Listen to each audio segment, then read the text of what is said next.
میرا وطن پاکستان نمک پیدا کرنے والے ملکوں میں دنیا پہ دوسرے نمبر پہ آتا ہے، لیکن نمک حرام پیدا کرنے والوں میں نمبر 1 ہے۔ ہماری فوج بہت طاقتور ہے، اس لیے ہر جمہوریت میں وزیر اعظم سے لے کر سارے وزیر بچہ جمہورہ بن جاتے ہیں۔ ڈگڈگی ہلا کر کوئی ان سے کہتا ہے اوئے بچہ جمہورہ کھڑے ہو جا، وہ کھڑے ہو جاتے ہیں۔ اوئے بچہ جمہورہ اب چل، سب چلے جاتے ہیں۔ الیکشن ہوں گے یا نہیں، یہ بات نہ الیکشن کمیشن جانتا ہے، نہ سرکار،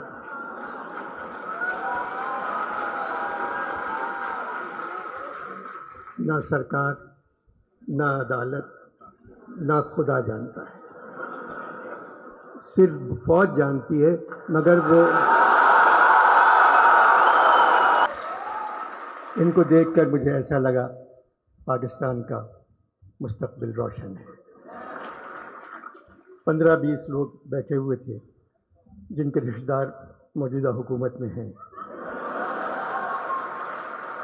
ہمیں ان کی حفاظت کرنا چاہیے کیونکہ وہ ہماری حفاظت نہیں کرتے۔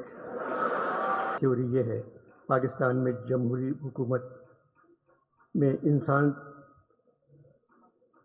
سے بندر بن جاتا ہے۔ قصور سویلین کا ہے۔ ہر حکومت میں جتنا اپنا خیال رکھا اس کا آدھا خیال بھی عوام کا رکھتی تو ملک میں ماشاء اللہ کبھی نہیں آتا۔ 75 برسوں میں فوج نے تقریباً 35 برس ہم پر حکومت کی ہے۔ 35 برس تو یوں ہی کہہ گیا، 75 برسوں میں تقریباً 74 برس۔ 75 برسوں سے جو یہاں غریب ہیں وہ آج بھی غریب ہیں۔ یہاں جو تخت پر بیٹھے ہوئے ہیں، دادا تخت پر، باپ تخت پر، بیٹا تخت پر، بیٹی تخت پر، پھر پوتا تخت پر۔ ہندوستان میں پٹھان نے تمام ریکارڈ توڑ دیے ہیں۔ پاکستان میں پٹھان پر ایف آئی آر کا توڑ دیا۔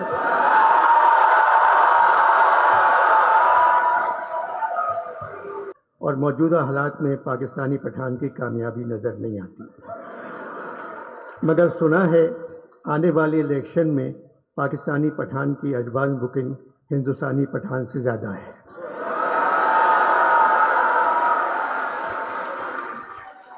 مگر دل نہ ہنسنے کو چاہ رہا ہے نہ ہنسانے کو۔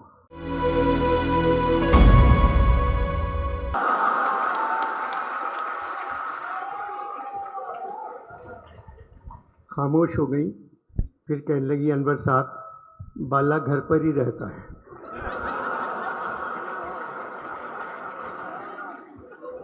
شاید میرا خلوص وہ نہیں سمجھی۔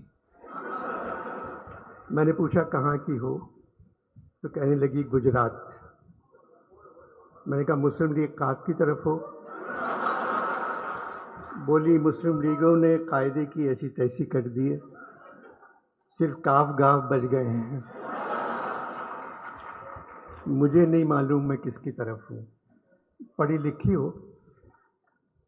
میاں جی پڑھی لکھی ہوتی تو بے روزگار ہوتی۔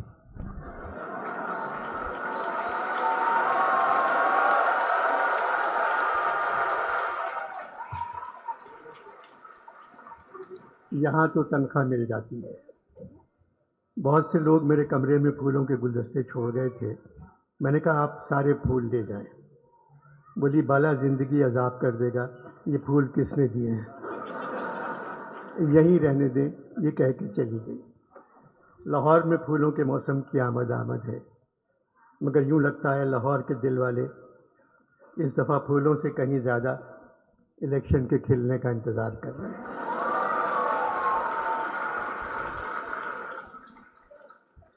الیکشن ہوں گے یا نہیں، یہ بات نہ الیکشن کمیشن جانتا ہے، نہ سرکار،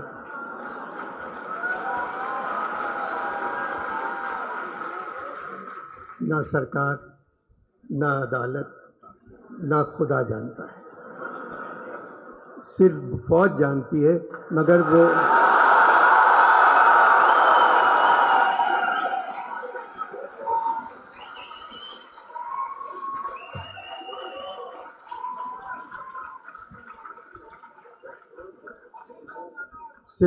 جانتی ہے مگر وہ بتا کر نہیں دے رہی ہے۔ حالات کی وجہ سے الیکشن کے ساتھ بھی کمیشن لگا دیا گیا ہے۔ اور ہم سب جانتے ہیں یہاں بغیر کمیشن کے کوئی کام نہیں کرتا۔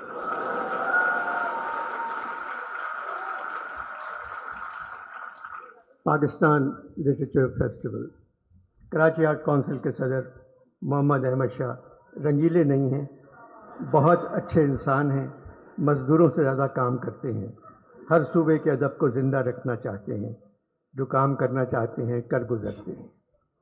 شاہ صاحب کے ہاتھ سے مائکروفون چھیننا اتنا ہی مشکل ہے جیسے چھوٹے بچے کے ہاتھ سے جھنجھنا۔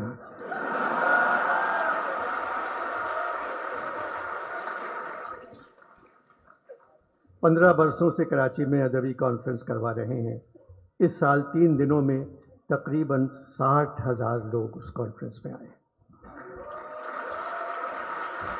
لاہور میں بھی یہی حال رہا۔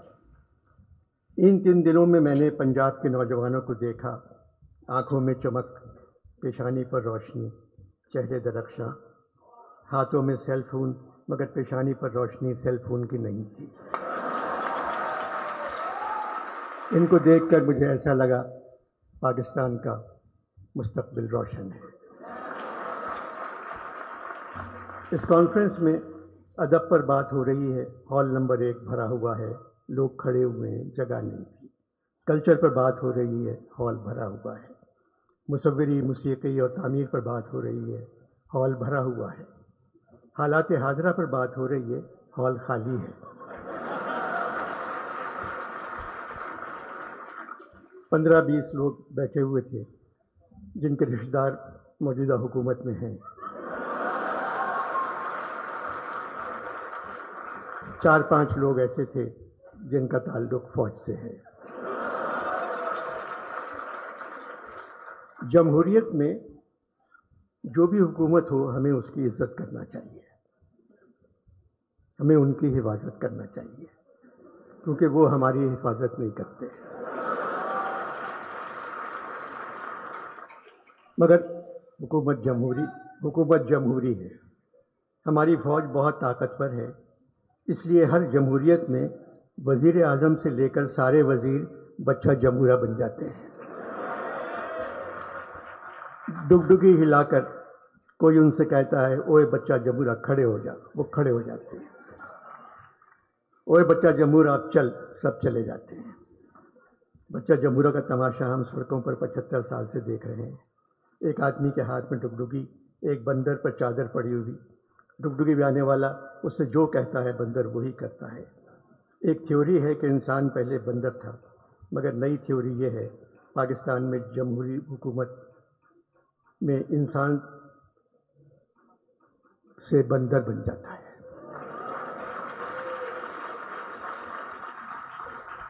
قصور سویلین کا ہے، وہ کچھ اچھا کام کر کے ہی نہیں دیتے۔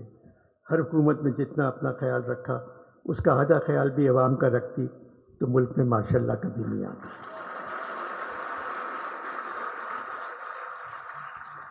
75 برسوں میں فوج نے تقریباً 35 برس ہم پر حکومت کی ہے۔ 35 برس تو یوں ہی کہہ گیا، 75 برسوں میں تقریباً 74 برس فوج نے ہم پر حکومت کی ہے، آج بھی کر رہی ہے۔ اس میں فوج سے کہیں زیادہ ہمارا قصور ہے۔ فوج ہماری ضرورت ہے، مگر جمہوری دور میں نہ جانے کیوں ہم فوج کی ضرورت بن جاتے ہیں۔ جو سپاہی حکم کے تحت قتل کرتا ہے یا جو سرکاری ملازم قوانین کی تکمیل کروانے میں کسی کو اذیت پہنچاتا ہے، وہ خود کو ذمہ داری سے آزاد سمجھتا ہے کہ حکم کے نوکر ہے۔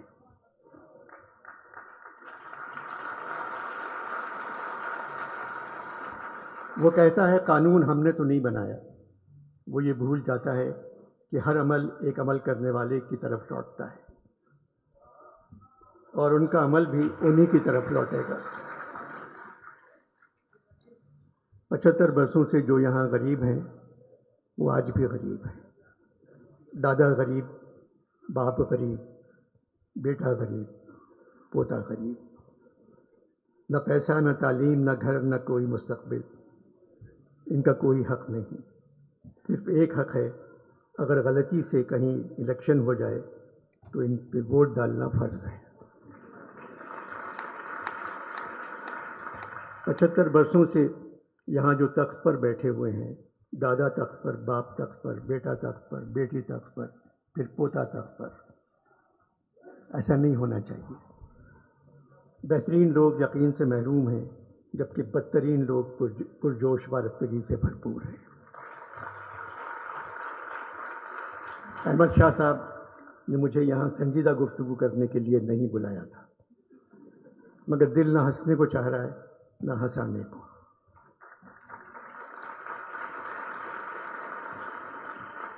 ہندوستان میں پٹھان نے تمام ریکارڈ توڑ دیے ہیں۔ تاریخی کامیابی، پاکستان میں پٹھان پر ایف آئی آر کا توڑ دیا۔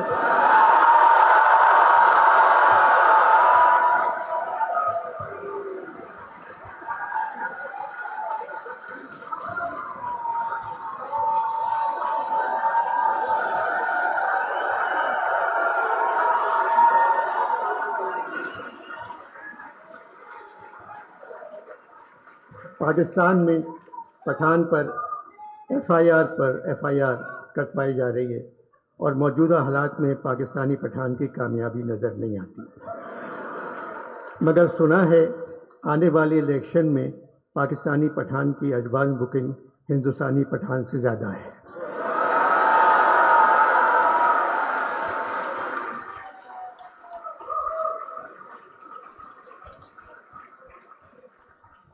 میرا وطن پاکستان نمک پیدا کرنے والے ملکوں میں دنیا پہ دوسرے نمبر پہ آتا ہے، لیکن نمک حرام پیدا کرنے والوں میں نمبر 1 ہے۔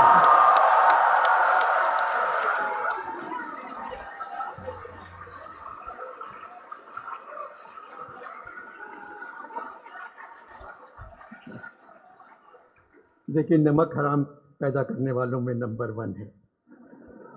سیلاب سے کہیں زیادہ ہم لوگ قرض میں ڈوبے ہوئے ہیں۔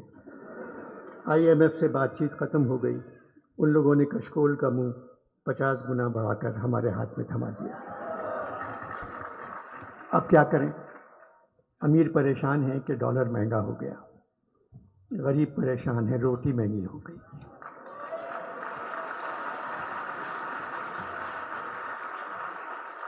جو حال اس وقت پاکستان کے ہر شہر کا ہے، آگرے کا بھی یہی حال تھا جب نذیر اگرآبادی نے لکھا تھا، جب ملی روٹی ہمیں سب نور حق روشن ہوئے، رات دن شمس و قمر شام و شفق روشن ہوئے، اپنے بیگانوں کے تھے لازم جو حق روشن ہوئے، 2 چپاتی کے ورق میں سب ورق روشن ہوئے۔ ایک رکابی میں ہمیں 14 طبق روشن ہوئے۔ ایک جگہ اور کہا ہے، پوچھا کسی نے یہ کسی کامل فقیر سے، یہ مہر و ماہ حق نے بنائے ہیں کاہے کے؟ وہ سن کے بولا، بابا خدا تجھ کو خیر دے، ہم تو نہ چاند سمجھے نہ سورج ہیں جانتے، بابا ہمیں تو یہ نظر آتی ہیں روٹیاں۔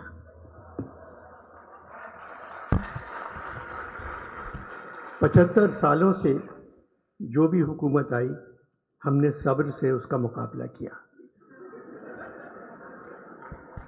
کیونکہ ہمیں یہ قول یاد ہے کہ شیطان بھی بھیس بدل کر کام کرنے میں ہمیشہ کامیاب رہتا ہے۔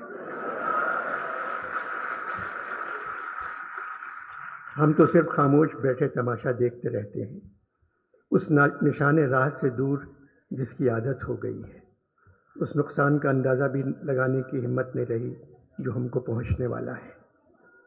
محمد احمد شاہ کی اردو سے محبت ان کو لاہور لے آئی۔ میں پہلے کہہ چکا ہوں، کراچی میں 15 سال سے یہ کانفرنس ہو رہی ہے، شہر کے حالات کچھ بھی ہوں، کانفرنس جاری رہتی ہے۔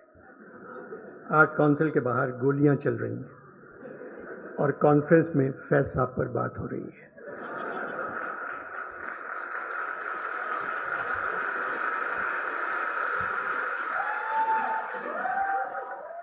آرٹ کونسل کے باہر گولیاں چل رہی ہیں اور کانفرنس میں فیض صاحب پر بات ہو رہی ہے۔ میری جان آج کا غم نہ کر کہ نہ جانے کاتب وقت نے، میری جان آج کا غم نہ کر کہ نہ جانے کاتب وقت نے کسی اپنے کلمے بھی بھول کر کہیں لکھ رہی ہوں مسرتیں۔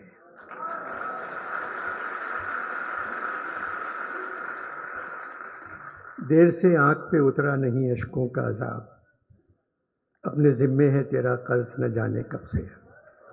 پیسہ کا قرض ان کے آنسو تھے، ہمارا قرض بالکل الگ ہے۔ موسم گل ہے لاہور میں، فیض صاحب نے کہا یہ موسم گل گرچہ طرف خیز بہت ہے، یہ موسم گل گرچہ طرف خیز بہت ہے، احوال گل و لالا غمیز بہت ہے۔ فیض صاحب ساری زندگی خلاف لکھتے رہے، مگر بڑی تہذیب اور تمیز سے، پھر بھی کچھ لکھ کر جیل چلے جاتے تھے۔ زندگی کا طویل حصہ جیلوں میں گزارا، مگر میں نے کبھی ان کو روتے نہیں دیکھا۔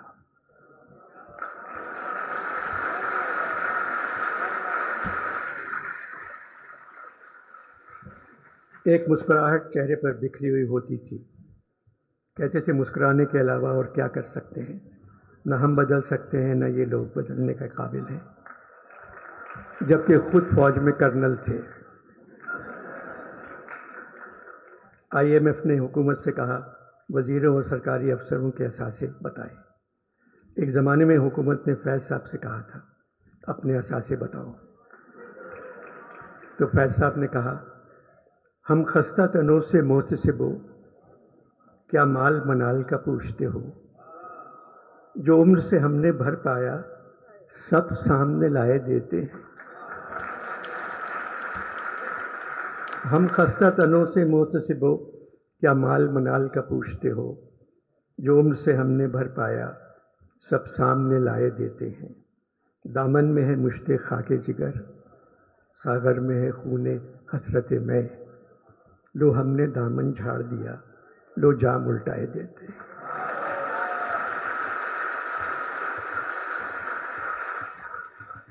فیض صاحب اسی صدی میں پیدا ہوئے جس صدی میں اقبال پیدا ہوئے تھے۔ اقبال اس صدی کے سب سے بڑے شاعر ہیں، پھر فیض کا نمبر آتا ہے۔ فیض صاحب نے اپنی دوسری کتاب کا نام دست صبا رکھا تھا۔ دست صبا بھی اقبال کے ایک مصرے سے لیا تھا۔ اقبال نے کہا میں صورت گل دست صبا کا نہیں محتاج، کرتا ہے میرا جوش جنوں میری قبا چاک۔ آخر میں جانے سے پہلے دو چھوٹی نظمیں ہیں، ایک زہرا نگاہ کی ہے، ایک فیض صاحب کی ہے۔ دونوں نظمیں آپ پہلے ضرور سن چکے ہوں گے۔ زہرا نگاہ کی نظم ہے، سنا ہے جنگلوں کا بھی کوئی دستور ہوتا ہے،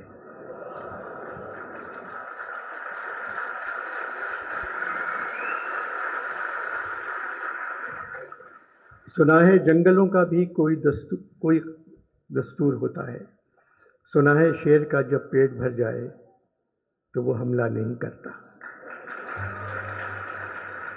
یہاں شیر سے مراد نون نہیں ہے، اصلی شیر ہے۔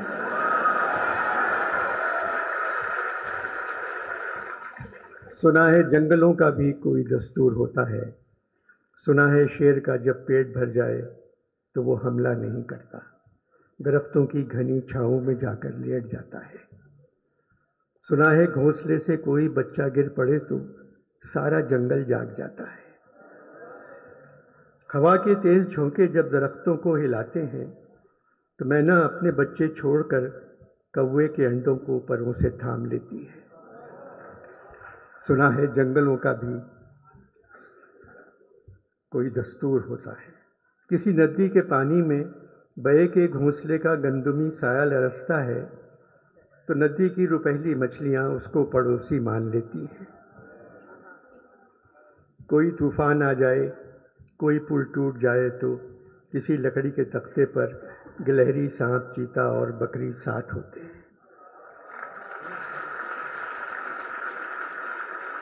سنا ہے جنگلوں کا بھی کوئی دستور ہوتا ہے، خدا بندہ جلیل و معتبر دانا و بینا منصف و اکبر، میری اس سرزمین پر جنگلوں ہی کا کوئی دستور نافذ کر۔